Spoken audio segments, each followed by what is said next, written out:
Well, welcome, folks. Coffee with Job on Tuesday morning. We come on to Job chapter 26. Now, what are the subjects that you think our world is concerned with at the moment? I think, put them maybe into four categories. COVID, obviously. Climate change, or creation, should we put it that way? Cancer. For me, I keep hearing so much of different people with cancer. China would be another one. And I guess I want to put in church as well. It's funny, on the latest Quantum, I mentioned all these things. I guess I like my alliteration. But if we take COVID and cancer and climate change, I honestly think that I'm actually quite excited about this. Job 26 is, together with Romans 8, the absolute answer, God's answer to these concerns.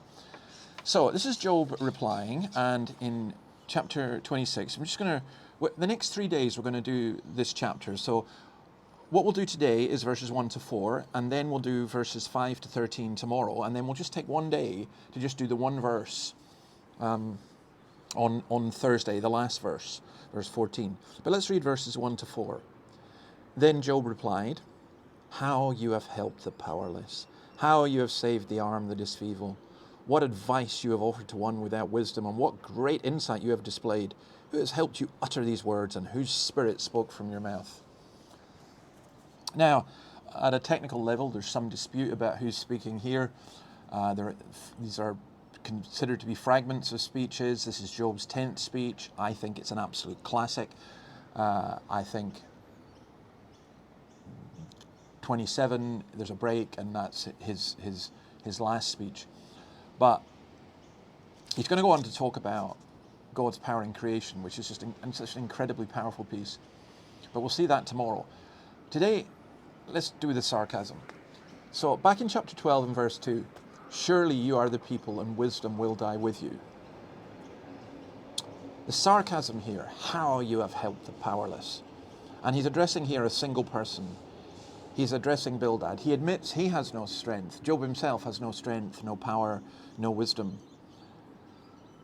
And basically he's saying, you're just useless, Bildad. This is a classic Twitter or social media comment. "Oh, what great wisdom you have.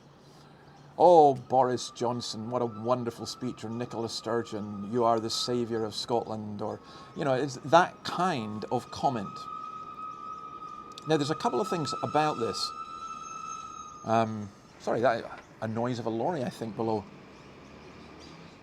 But there's a couple of things here. One, Christopher Ash points out something really interesting. Job's inconsistent. If you contrast Job's speeches, they don't always fit neatly, logically. Well, guess what? That's reality. That's life. Job's friend's system is very consistent, but he's saying it's useless. It's absolutely useless. It has no power to save. And in that sense, it's like all human religion and philosophy.